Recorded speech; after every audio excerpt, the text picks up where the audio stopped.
bonjour. C'est ma troisième vidéo. Cette fois-ci, ça va pas être une vidéo jeu sur notre PS5. Ça va être genre vidéo ça va capter. Je l'ai rien vu sur parce que vous savez ce que j'avais écrit? Enfin, je viens juste ça là. J'ai regardé les théories, j'ai carrément regardé la moitié quand ils sont partis.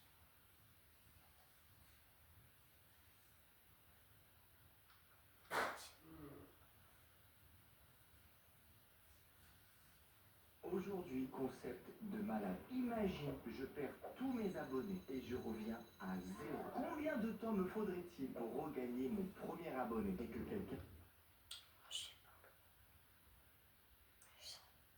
Non. Je sais pas quoi faire.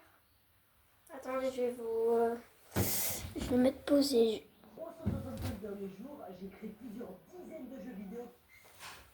Durant les 365 derniers jours, j'ai créé plusieurs dizaines de jeux vidéo que j'ai partagés sur ma chaîne YouTube. Des jeux d'horreur, des jeux d'aventure et bien plus encore. Alors dans cette vidéo, on va découvrir les meilleurs moments de la création de mes jeux. En commençant par, j'ai recréé Super Mario Bros en 3D. Super Mario Bros, c'est un jeu qui a retourné l'industrie du jeu vidéo. Il commence un peu à devenir démodé. Alors je vais ramener à la vie en recréant de zéro, mais cette fois-ci en 3 dimensions. Je vais reconstruire tout le premier niveau bloc par bloc et on va aller jusqu'au combat de boss contre Bowser. Ah aussi, j'ai que 24 heures pour faire ça.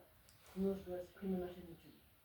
On va commencer par créer ce petit monsieur, le moustachu là. Et pour le recréer le plus fidèlement possible, on va utiliser le voxel art. C'est comme le pixel art, sauf qu'à la place des pixels, on a des dots. Le seul problème, c'est que j'ai jamais fait de voxel art de ma vie et que j'ai aucune idée de comment faire ça. Ok, donc apparemment, il faut que j'installe ce logiciel qui s'appelle Magica Voxel. Et apparemment, je peux... Oh, ok, c'est bon. Ok, en fait, je peux faire des voxels là, c'est pas stylé.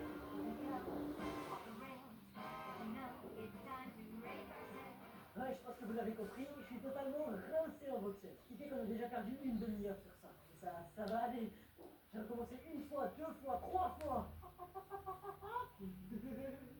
Jusqu'à ce que j'ai enfin réussi à avoir un résultat cool pour Mario. Regardez ça comme il est trop stylé. Donc je l'ai mis dans notre jeu et je lui ai codé ses mouvements, mais je me suis rendu compte qu'il lui manquait un truc assez important.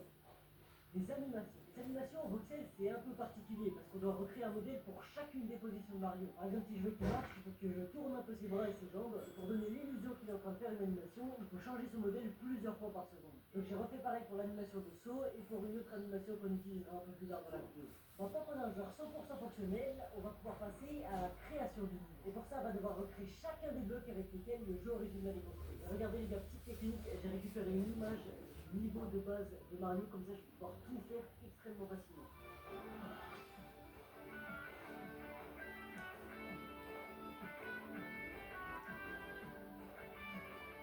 Ok les gars, j'ai fini de placer tous les blocs de base. Par exemple là, si je m'approche de ce mystérieux bloc et que je peux dessous, il y a un magnifique champignon qui sort. Yes. Non. C'est pas mal, oui, j'avoue. Mais il y a deux problèmes majeurs dans le jeu. Premier problème, notre monde est constitué de plusieurs centaines, voire milliers de blocs. Je parle pas parce que je sais que vous l'entendez. Et c'est pas du tout optimisé. Ne vous inquiétez pas, je sais exactement comment corriger ça. Et on s'en occupera un peu plus tard. Parce qu'on doit aussi gérer un autre problème. Notre jeu est complètement vide. Ils sont où tous les buissons, les montagnes, les tuyaux?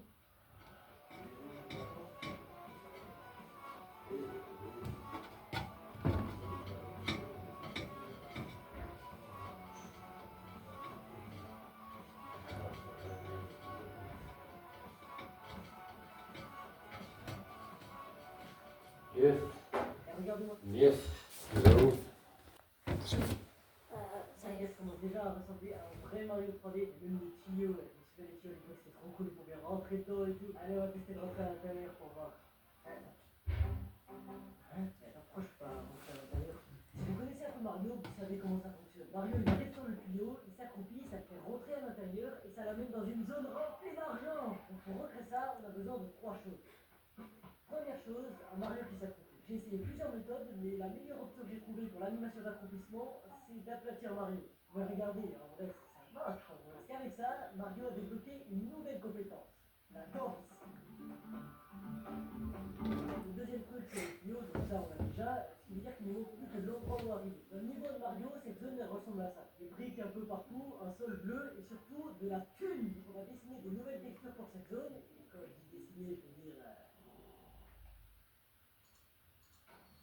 Voilà.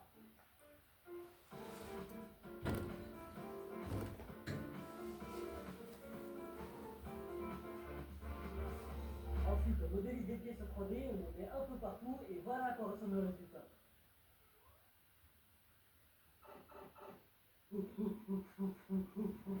Un autre élément extrêmement important dans l'univers de Mario, c'est les Goombas. Je les aime pas, je sais pas pourquoi ils sont là avec leurs vieilles têtes de champignons, enfin bref. Et pour qu'ils puissent bouger, on va lui dire de se déplacer entre ces deux points. J'ai eu quelques problèmes, genre les Goombas qui marchent à l'envers, ou qui se couchent par terre. Mais le plus important avec les Goombas, c'est qu'on puisse les aplatir en leur sautant dessus. Et pour ça, on va créer une boîte de détection juste au-dessus de sa tête qui va permettre de savoir quand est-ce que Mario lui saute dessus. Ce qui fait qu'on peut officiellement écraser les Goombas comme des personnes non abonnées à ma chaîne YouTube. Allez, sérieusement, les gars, vous êtes 90% à regarder mes vidéos sans vous abonner. Alors cliquez sur... Attends, je vais m'abonner, mais info. J'ai ton abonnement. Sur ce joli bouton, on va acheter 100 000 abonnés avant 2026. Et aussi rejoignez mon serveur Discord. J'y ai caché une photo terrifiante de moi. Maintenant que c'est fait, il nous reste 3 choses à faire avant que le niveau soit fini. Plutôt 4. Et bref, en tout cas, on va vite se dépêcher parce que ça fait officiellement 16 heures que le défi a commencé. Ce qui veut dire qu'il me reste plus que quelques heures pour finir le premier niveau et écouter tout le combat de boss contre Bowser. Donc on va s'occuper des derniers petits détails du niveau, donc invisible juste ici, et bien sûr la légendaire étoile qui rend invincible. Ah, j'ai trop peur. Ouais, j'ai perdu beaucoup trop de temps à cause de cette étoile. À un moment, si on voulait dans les airs avec comment et sans casse contre des blocs, on aurait fait n'importe quoi, mais j'ai fini par réussir à obtenir un truc pas mal. Oh, oh, t'as le plus que moi. Bon, et ben tant pis. Ce qui fait qu'on va pouvoir coder la fin du niveau. C'est-à-dire le drapeau, le château et surtout une petite cinématique avec Mario qui descend le drapeau. Si vous avez l'œil, vous avez sûrement remarqué le J sur le drapeau. C'est le J de Jérémy. Je donnerai un peu plus d'explications plus tard dans la vidéo. Donc j'ai créé la structure avec des blocs et j'ai modélisé ce truc pour faire les contours du château. Non, mais toi, tu vas te taire. Tu as le téléphone.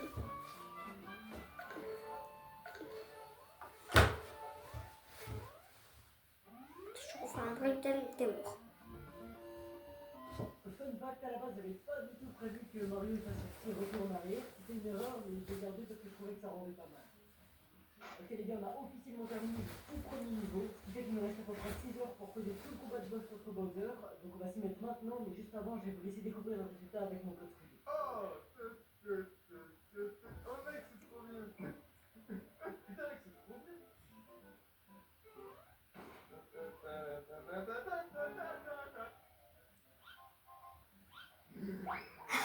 Y'a pas un bouton invisible là? Oh!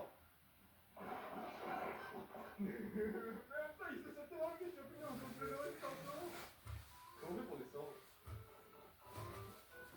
Ok, ça c'est cool. Let's go! Dans un petit peu de Mario capitaliste, tout ça, l'argent là.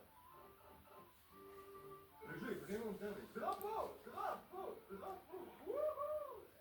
Oh! T'as fait l'animation? Ça c'est stylé, mec! On va pouvoir passer à l'affrontement final contre Bowser. Mais avant, je vous dois quelques explications. Tout à l'heure, je vous ai dit que le J sur le drapeau, c'était pour Jérémy. Et bien, il est ami de vous dévoiler une toute nouvelle forme du soldat Jérémy. J'ai nommé Jérémy Skin. Oui, c'est pas moi qui ai choisi ce nom, c'est vous, vous avez qu'à mieux choisir la prochaine fois. Dans Mario Bros, le but du jeu, c'est de sauver la princesse Peach. Sauf que soyons honnêtes 2 secondes, c'est complètement démodé. Donc je vais apporter quelques modifications au jeu, et à partir de maintenant, il faut sauver le soldat Jérémy. Hein, donc Jérémy, tu restes tranquille, on va venir te sauver. Sinox, écoute-moi, j'ai entendu parler d'une grande nouvelle. Hein? Tu racontes, Jérémy? Oui, Xenox, Skynet Starter va réouvrir très bientôt. Sur ce, nous, on a un combat de boss à coder. Et il nous reste plus que 3h30 pour tout finir. Alors on va commencer par recréer les pierres avec lesquelles la forteresse est construite. Et évidemment, quand je dis recréer, je veux dire... Voilà. Ensuite, on va créer le pont sur lequel se passe le combat.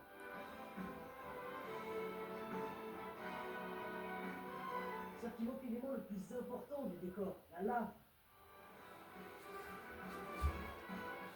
Attends, il manque un petit détail là. Voilà. Ok, là, je suis en panique totale parce qu'il me reste plus que 1h30 et le modèle de Bowser que je suis en train de faire, il pue la merde. Donc j'ai pas vraiment le choix, je vais devoir récupérer ce modèle en ligne parce que j'ai juste pas le temps de le faire. On va aussi modéliser un marteau et une boule de feu avec des petites animations. Et maintenant, quand on lance le jeu, on se fait canarder par Bowser. Ok, donc les gars, j'ai plus qu'une demi-heure pour terminer tout le jeu et l'exporter. Je vais juste faire 2-3 petits réglages sur Bowser parce qu'il ne vise pas droit parfois et je teste pour voir si j'y arrive. Je fais que mourir. Ok, donc c'est bon, le jeu est 100% fini. J'exporte ça, bam. Ok. Il y a 10 minutes restantes en train de s'exporter. Là, normalement, ça devrait être bon. Yes. Ok, c'est bon, les gars. On a réussi le défi. Par contre, les gars, on en parle qu'il y a 24 heures, j'avais jamais fait de voxel de ma vie et que là, je viens de terminer un jeu vidéo entier en voxel. Si ça ne mérite pas un petit abonnement, ça. Bon, allez, on va voir si mon pote Squidou réussit à battre Bowser. J'ai une strat, regarde. J'ai une strat,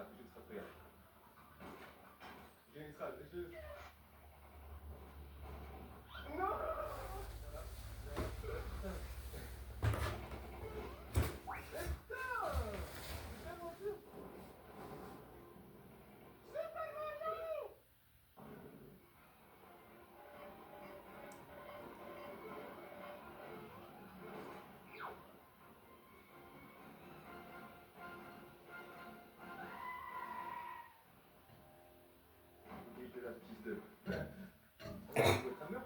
On va passer à la prochaine vidéo dans laquelle j'ai transformé Subway Surfer en jeu d'horreur. Subway Surfer, c'est littéralement le jeu mobile le plus joué au monde. Alors dans cette vidéo, je vais la recréer en partant de zéro, mais avec une petite particularité, ce sera un jeu d'horreur. Et à la fin de la vidéo, je ferai tester à mon pote pour voir sa réaction. La première chose qu'on va faire, c'est coder les mécaniques de base de Subway Surfer. J'ai setup un petit décor de test et on va commencer à créer notre joueur. Voilà James. Dans cette vidéo, il va devoir survivre dans le monde de Subway Surfer tout en évitant un monstre terrifiant. Enfin, ça c'est pour un peu plus tard. Parce que si je lance le jeu, voilà ce qui se passe. Alors j'ai écrit quelques lignes de code pour qu'il puisse se déplacer, sauter, et bien sûr le festiver et glisser par terre. Ce qui fait qu'on commence déjà à avoir un truc pas mal, parce qu'en réalité, il manque énormément de choses. Un des trucs les plus importants de Subway Surfer, c'est les barrières, sur lesquelles tu peux t'éclater la gueule. Il y a majoritairement 3 types de barrières. Celle-ci que tu dois éviter en sautant par-dessus, et celle-ci que tu dois éviter en glissant par-dessous, et celle-là, ma préférée, que tu peux éviter un peu comme tu veux. Donc j'ai modélisé une version simplifiée de ces 3 obstacles, et après quelques lignes de code, on a un résultat parfait. Ouais, j'ai eu quelques petits problèmes, mais j'ai fini par régler ça. Maintenant qu'on a codé les mécaniques de base, on va devoir gérer un autre petit détail, la création du monde. Parce que si on est honnête 2 secondes, on se rend vite compte que notre jeu ressemble ni à Subway Surfer, ni à un jeu d'horreur. Alors j'ai récupéré des modèles 3D de trains, de rails, de barrières, tout ce que tu veux, et j'ai commencé à les placer un peu partout dans la map.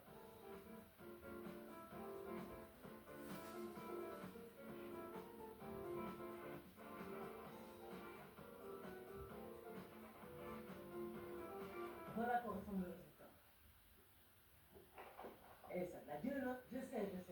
Mais il y a encore un énorme problème qu'on doit régler. Dans notre jeu, on peut rien faire. Enfin, d'accord, on peut marcher, glisser sur le sol, mais c'est quoi le but du jeu? C'est pour répondre à cette question que j'ai commencé à chercher toutes sortes d'idées. Et j'ai fini par trouver quelques idées pas mal qui, vous le verrez, vont pas du tout plaire à mes potes. Comme ça, elle est pas cachée. Non, elle est pas... Putain, c'est sûr, elle est... Avant de vous montrer l'idée de génie que j'ai eue, on va s'occuper d'un autre truc tout aussi important. On va donner à notre jeu un look de jeu d'horreur.